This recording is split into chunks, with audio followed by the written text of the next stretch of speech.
ಜೈ ಭೀಮ್ ಬಂಧುಗಳೇ, ರಾಜರಾಜೇಶ್ವರ ವಿಧಾನಸಭಾ ಕ್ಷೇತ್ರದ ಮುನರತ್ನ ನಾಯ್ಡು ಅವರು ಇವತ್ತು ನಮ್ಮ ದಲಿತರ ಬಗ್ಗೆ, ಒಕ್ಕಲಿಗರ ಹೆಣ್ಣು ಮಕ್ಕಳ ಬಗ್ಗೆ ಅವಹೇಳನಕಾರಿ ಮಾತನ್ನು ಅರಿಬಿಟ್ಟಿರ್ತಕ್ಕಂಥ ಮುನರತ್ನವರೇ ನೋಡಿ, ಇವತ್ತು ನಾವು ರಾಜರಾಜೇಶ್ವರ ಕ್ಷೇತ್ರದಲ್ಲಿ ದಲಿತರು ಸುಮಾರು 60,000 ರಿಂದ 70,000 ಜನ ಇದ್ದೀವಿ ವೋಟರ್ಸು. ಒಕ್ಕಲಿಗರು ಸುಮಾರು ಅವರೊಂದು 90,000 ಜನ ಇದ್ದಾರೆ.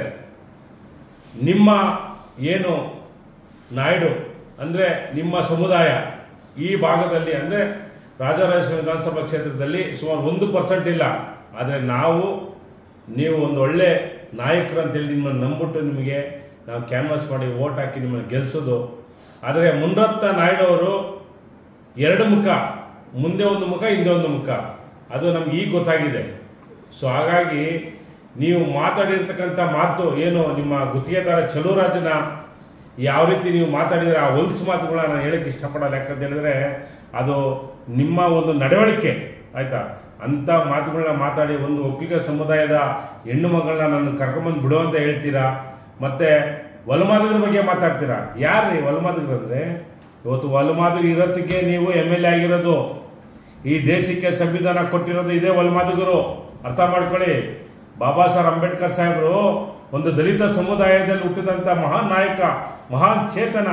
ಇವತ್ತು ಅಂಬೇಡ್ಕರ್ ಸಾಹೇಬರು ಸಂವಿಧಾನ ಬರ್ದಿರಂದ್ರೆ ನೀನು ಕಾರ್ಪೊರೇಟರ್ ಆಗ್ತಿರಲಿಲ್ಲ, MLA ಆಗ್ತಿರ್ಲಿಲ್ಲ, ಒಂದು ಜಡ್ಪಿನ ಹಾಕಿಲ್ಲ. ಅಂತ ಒಂದು ಸಮುದಾಯನ ಇವತ್ತು ನೀನು ಅವಹೇಳನಕಾರಿಯಾಗಿ ಮಾತಾಡ್ಕೊಂಡು ಒಲಮಾದಿಗರ ಹತ್ರ ಯಾಕೆ ಹೋಗ್ತೇನೆ ನೀನು ಅಂತೇಳಿ ನಮ್ಮನ್ನ ಜಾತಿ ನಿಂದೆ ಮಾಡ್ತಿರಲ್ಲ. ನಿಮ್ಗೇನಾದ್ರು ಸ್ವಲ್ಪ ನಾಚಿಕೆ ಮಾನ ಮರ್ಯಾದೆ ಇಲ್ವಾ? ಮಾನ ಮರ್ಯಾದೆ ಹೇಳಿ ನೋಡೋಣ. ಇದೇ ಈ ದೇಶದ ಮೂಲ ನಿವಾಸಿಗಳು ಅಸ್ಪೃಶ್ಯರು ಒಲಮಾದಿಗರು ರೀ. ಈ ಕನ್ನಡ ನಾಡಿನ ಮಣ್ಣಿನ ಮಕ್ಕಳು, ರೈತರು. ನಾವು ಬೆಳೆ ಬೆಳೆದ್ರೆ ನಿಮ್ಗೆ ಅನ್ನ ಅಂತ ಒಂದು ರೈತರ ಮಕ್ಕಳನ್ನ ಇವತ್ತು ನೀವು ಜಾತಿ ನಿಂದೆ ಮಾಡಿ ಇವತ್ತು ಶಾಸಕರಾಗಿ ಈ ಭಾಗದಲ್ಲಿ ಒಬ್ಬ ಶಾಸಕ ಅಂತ ಹೇಳಿದ್ರೆ ನಿಮ್ಗೆ ಅಂತ ಒಂದು ಗೌರವ ಇರಬೇಕು, ಸ್ಥಾನಮಾನ ಇರಬೇಕು. ಅರ್ಥ ಆಯ್ತಾ? ಗುತ್ತಿಗೆದಾರನ ಕರ್ಕೊಂಬಂದು 30% ಕಮಿಷನ್ ಕೊಟ್ಟಿಲ್ಲ ಅಂತ ಹೇಳ್ಬಿಟ್ಟು 30 ಲಕ್ಷ ದುಡ್ಡು ಕೊಟ್ಟಿಲ್ಲ ಅಂತೇಳಿ ರೂಮಲ್ಲಿ ಕೊಡಕ ಹೊಡೆಯೋದಲ್ಲ. ಇರ್ಲಿ, ನಿಮ್ಮ ಏನೇನು ದಬ್ಬಾಳಿಕೆ ದೌರ್ಜನ್ಯಗಳು ಏನೇನು ಮಾಡ್ತೀರೋ ಮಾಡಿ, ಅದಕ್ಕೆ ಒಂದು ಎಂಡ್ ಅಂತ ಇರ್ತದೆ. ಅದಕ್ಕೆ ಕಡೆಗೆ ಬರೆದು ನಮ್ಮ ನೆಲದ ಕಾನೂನು ಸಂವಿಧಾನ. ನೀವು ಮಾತಾಡಿರ್ತಕ್ಕಂಥ ಜಾತಿ ನಿಂದನೆಗೆ ಆಲ್ರೆಡಿ ನಿನ್ನೆ ವೈಎಲ್ಇ ಕವಲ್ ಪೊಲೀಸ್ ಸ್ಟೇಷನ್ ನಾವು FIR ಹಾಕ್ಸಿದ್ದೀವಿ ನೋಡಿ. ಇದೇ FIR copy. Atrocity SC/ST provisional act 1989 ಮತ್ತೆ IPC 1986 ಮತ್ತೆ 509, 504, 513 ಇದು ಮುನರತ್ನ ವಿರುದ್ಧ ದೂರು ದಾಖಲಾಗಿದೆ. ಸೊ ಹಾಗಾಗಿ ನಮಗೆ ಕಾನೂನು ಮೇಲೆ ಗೌರವ ಇದೆ. ಆಯ್ತಾ? ಕಾನೂನು ಮೇಲೆ ಗೌರವ ಇದೆ. ಮತ್ತೆ ಮಾನ್ಯ ಮುಖ್ಯಮಂತ್ರಿಗಳು ದಯವಿಟ್ಟು ನೀವು ಅಹಿಂದ ನಾಯಕರು, ನಿಮ್ಮ ಬಗ್ಗೆ ನಮಗೆ ತುಂಬಾ ಒಂದು ಗೌರವ ಇದೆ. ಆದರೆ ಇಂಥ ಒಂದು ಜಾತಿ ವಿರೋಧಿ ಮಾಡುವಂಥ ಶಾಸಕರನ್ನ ದಯವಿಟ್ಟು ಕೂಡಲೇ ಅರೆಸ್ಟ್ ಮಾಡಬೇಕು. ಮತ್ತೆ ಹೋಮ್ ಮಿನಿಸ್ಟರ್ ಪರಮೇಶ್ವರ್ ಸಾಹೇಬರು ದಯವಿಟ್ಟು ಇಂಥವ್ರ ಯಾವುದೇ ಕಾರಣಕ್ಕೂ ನೀವು ಬಿಟ್ಟರೆ ಮುಂದಿನ ದಿನಗಳಲ್ಲಿ ಇಂಥ ಹಲವಾರು ಪ್ರಕರಣಗಳಾಗ್ತದೆ. ಯಾಕಂತೇಳಿದ್ರೆ ಇವತ್ತು ನಾವು ದಲಿತರು ಸಾಕಷ್ಟು ನಾವು ಶೋಷಣೆಗೆ ಒಳಗಿರ್ತಕ್ಕಂಥ ಜನ, ಪದೇ ಜನ ನಮ್ಮನ್ನ ನೀವು ಒಲಿರೋ ಮಾತುಗಳು ಅಂತೇಳಿ ಜಾತಿ ನಿಂದೆ ಮಾಡ್ಕೊಂಡು ಹೋಗ್ತಿದ್ರೆ ಅಲ್ಲಿಗೆ ನಾವು ಬದುಕಬೇಕಾ ಸಾಯ್ಬೇಕಾ ಅನ್ನೋ ಒಂದು ಪರಿಸ್ಥಿತಿ ಆಗಿದೆ. ಹಾಗಾಗಿ ರಾಜ್ಯ ಸರ್ಕಾರಕ್ಕೆ ಇದಕ್ಕೆ ಹೊಣೆಯಾಗಿರ್ತದೆ. ದಯವಿಟ್ಟು ಹೋಮ್ ಮಿನಿಸ್ಟರ್ ಪರಮೇಶ್ವರ್ ಮುಖ್ಯಮಂತ್ರಿಗಳು ಮುನರತ್ನವ್ರನ್ನ ಕೂಡಲೇ ಅರೆಸ್ಟ್ ಮಾಡಿ ಜೈಲಿಗೆ ಕಳಿಸೋದ ಕೆಲಸ ಆಗಬೇಕು. ಮತ್ತೆ ಇಲ್ಲಿ ಸಾಕಷ್ಟು ಹಗರಣಗಳಿದೆ. ಇವತ್ತು ಡೂಪ್ಲಿಕೇಟ್ ಬಿಲ್ ಮಾಡಿಕೊಂಡು ರೋಡ್ಗಳಲ್ಲಿ ಬಿಲ್ ತೊಗೊಂಡಿರಾಗಿರ್ಬೋದು, ಮತ್ತೆ ಕೆರೆ ಒತ್ತುವರಿಲಿ ಅಲ್ಲಿ ದುಡ್ಡು ಮಾಡಿರಾಗಿರ್ಬೋದು, ಮತ್ತೆ ಈ 30% ಕಮಿಷನ್ ಇದೆಯಲ್ಲ, ಈ 30% ಕಮಿಷನಲ್ಲಿ ಸಾಕಷ್ಟು ಜನ ಪಾಪ ಗುತ್ತಿಗೆದಾರರು ನೇಣು ಹಾಕೊಂಡು ಸಾಲ ಮಾಡಿ ಊರು ಬಿಟ್ಟು ಎಷ್ಟೋ ಜನ ಸತ್ತೋಗ್ಬಿಟ್ಟಿದ್ದಾರೆ. ಆಮೇಲೆ ಇಲ್ಲಿ ಕೆಲಸನೂ ಎಲ್ಲ ಕಳಪೆ ಕಾಮಗಾರಿ ಕೆಲಸ, ಯಾವ ಕೆಲಸನೂ ನಮ್ಮ ಕ್ಷೇತ್ರದಲ್ಲಿ ಒಂದೂ ಕರೆಕ್ಟಾಗಿರಲ್ಲ. ಸೊ ಹಾಗಾಗಿ ಮಾನ್ಯ ಮುಖ್ಯಮಂತ್ರಿಗಳು ಇದಕ್ಕೆ ಒಂದು CID ತನಿಖೆನ ವಹಿಸಬೇಕು, ಒಂದು ಸ್ಪೆಷಲ್ ಸ್ಕ್ವಾಡ್ ಮುಖಾಂತರ ಒಂದು ಎನ್ಕ್ವೈರಿ ಮಾಡ್ಬೇಕಂತ ಹೇಳಿ ಈ ಒಂದು ಸಂದರ್ಭದಲ್ಲಿ ಮನವಿ ಮಾಡ್ಕೊಳ್ತಾ, ಬಂಧುಗಳೇ, ಇಂಥ ಒಂದು ಜಾತಿ ವಿರೋಧಿ ಮಾಡುವಂಥ ಒಬ್ಬ ಶಾಸಕರಿಗೆ ನಾವು ಮುಂದಿನ ದಿನಗಳಲ್ಲಿ ನಮ್ಮ ಕ್ಷೇತ್ರದಲ್ಲಿ ಓಟ್ ಹಾಕಿದ್ರೆ ಖಂಡಿತವೂ ಇಡೀ ಕ್ಷೇತ್ರದಿಂದ ಕಬಳಿಸ್ಕೊಂಡು ಒಂದು ರೌಡಿಸಮ್ ಮತ್ತೆ ಅವ್ರದೇ ಒಂದು ಆಡಳಿತ ಮಾಡ್ಕೊಂಡ್ಬಿಡ್ತಾರೆ. ಈಗೆಲ್ಲ ನಾವು ನೋಡ್ತಾ ಇದೀವಲ್ಲ.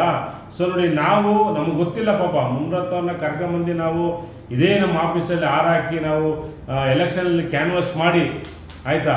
ಸೊ ಏನೋ ಒಂದು ಒಳ್ಳೆ ನಾಯಕರು ಬೆಳೀಲಿ ಅಂತ ನಾವು ಸಪೋರ್ಟ್ ಮಾಡೋದು, ಬಟ್ ಈ ಥರ ಗಲೀಜ್ ಕೆಲಸ ಮಾಡ್ತಾರೆ ಅಂತ ನಮ್ಗೆ ಗೊತ್ತಿರಲಿಲ್ಲ. ಹಾಗಾಗಿ ಈ ಮುನಿರತ್ನ ನಮ್ಮ ಕ್ಷೇತ್ರದಿಂದ ಬಹಿಷ್ಕಾರ ಮಾಡಬೇಕು, ಮತ್ತೆ ಸರ್ಕಾರ ಕೂಡಲೇ ಅರೆಸ್ಟ್ ಮಾಡ್ಬೇಕಂತೇಳಿ ಇವತ್ತು ನಾನು ಒತ್ತಾಯ ಮಾಡ್ತಾ ಇದ್ದೀನಿ. ಮತ್ತೆ ನಮ್ಮ ಅಂಬೇಡ್ಕರ್ ಸೇನೆ ಎಲ್ಲ ರಾಜ್ಯದ 31 ಜಿಲ್ಲೆಯಲ್ಲೂ ನಿಮ್ಮ ಏನು ನಮ್ಮ ಮುನಿರತ್ನ ಮಾಡಿರ್ತಕ್ಕಂಥ ಅಯೋಗ್ಯದ ಕೆಲಸ, ದಲಿತರ ವಿರೋಧಿ ಕೆಲಸ, ಒಕ್ಕಲಿಗರ ಹೆಣ್ಣು ಮಕ್ಕಳನ್ನ ಕೆಣಕೊಂತ ಕೆಲಸ, ಇದ್ರ ವಿರುದ್ಧ ಪ್ರತಿಯೊಬ್ಬರು ಹೋರಾಟ ಮಾಡಬೇಕು. ನಿಮ್ಮ ಜಿಲ್ಲೆಯಲ್ಲಿ ತಾಲೂಕುಗಳಲ್ಲಿ ಒಂದು ಕಂಪ್ಲೇಂಟ್ ಮಾಡಿ.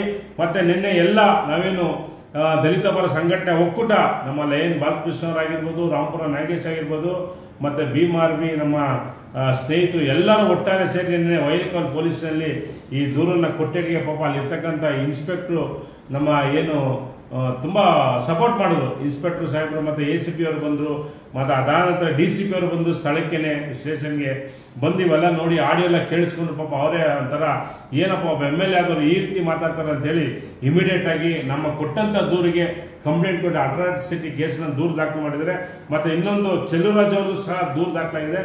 ಸೊ 2 FIR ಆಗಿದೆ. ಈ 2 FIR ಅಲ್ಲಿ ಇಮಿಡಿಯೇಟ್ ಆಗಿ ಮುನಿರತ್ನ ಅರೆಸ್ಟ್ ಮಾಡಲೇಬೇಕಂತೇಳಿ ನಾನು ಮನವಿ ಮಾಡ್ಕೊಳ್ತೀನಿ ಬಂಧುಗಳೇ. ಹಾಗಾಗಿ ಇಂಥ ಒಂದು ಜಾತಿ ವಿರೋಧಿ ಕೆಲಸ ಮಾಡೋಂಥ ಶಾಸಕರು ನಮಗೆ ಬೇಕಾಗಿಲ್ಲ. ಇದನ್ನ ಏನೋ ನಿಮ್ಮ BJP ಪಕ್ಷದ ಏನು ಉಸ್ತುವಾರಿಗಳಿದ್ದೀರ ಮಿನಿಸ್ಟ್ರು ಮಾನ್ಯ ನರೇಂದ್ರ ಮೋದಿ ಅವರು ಕೂಡಲೇ ಈ ಒಂದು ಮುನಿರತ್ನ ನಿಮ್ಮ ಪಕ್ಷದ ಉಚ್ಚಾಟನೆ ಮಾಡ್ಬೇಕಂತೇಳಿ ತಮ್ಮಲ್ಲೂ ಸಹ ಮನವಿ ಮಾಡ್ಕೊಳ್ತೀನಿ. ಮತ್ತೆ BJPಲಿ ಇರ್ತಕ್ಕಂಥ ಎಲ್ಲ ದಲಿತ ಮುಖಂಡರು ಲೀಡರ್ಗಳು ಇದನ್ನ ನೀವು ಖಂಡನೆ ಮಾಡಲೇಬೇಕು. ಮತ್ತೆ ಇಂಥ ಒಂದು ನರ ಪಿಚಾಚಿಗಳನ್ನ ಮತ್ತೆ ಕ್ರಿಮಿನಲ್ ಆಕ್ಟಿವಿಟಿ ಇರ್ತಕ್ಕಂಥ ಯಾಕೆ ನೀವು ಬೆಳೆಸಕ್ಕೆ ಹೋಗ್ತೀರಾ ಅಂತೇಳಿ ಈ ಒಂದು ಸಂದರ್ಭದಲ್ಲಿ ಹೇಳ್ತಾ ನಾನು ಮಾತನ್ನು ಮುಗಿಸ್ತೇನೆ. ಈ ಒಂದು ಪ್ರಕರಣ ಕೂಡಲೇ ಅರೆಸ್ಟ್ ಮಾಡಬೇಕು. ಮತ್ತೆ ನಾವು ಇನ್ನೇನು ಕೇವಲ 2-3 ದಿನಗಳಲ್ಲಿ ಮುನಿರತ್ನ ಮನೆ ಮುದುಕಿ ಆಗ್ತಾ ಇದೀವಿ. ಮತ್ತೆ ಒಂದು ದೊಡ್ಡ ಮಟ್ಟದಲ್ಲಿ ರಾಜ್ಯ ಮಟ್ಟದಲ್ಲಿ ಹೋರಾಟಕ್ಕೆ ಎಲ್ಲ ಸಿದ್ಧತೆಗಳು ಮಾಡ್ತಾ ಇದೀವಿ. ಮುನಿರತ್ನ ಅರೆಸ್ಟ್ ಆಗೋ ತನಕ ನಮ್ಮ ಹೋರಾಟ ನಿಲ್ಲಲ್ಲ. ಎಲ್ಲರಿಗೂ ಒಳ್ಳೆಯದಲ್ಲಿ. ಜೈ ಭೀಮ್, ಜೈ ಅಂಬೇಡ್ಕರ್.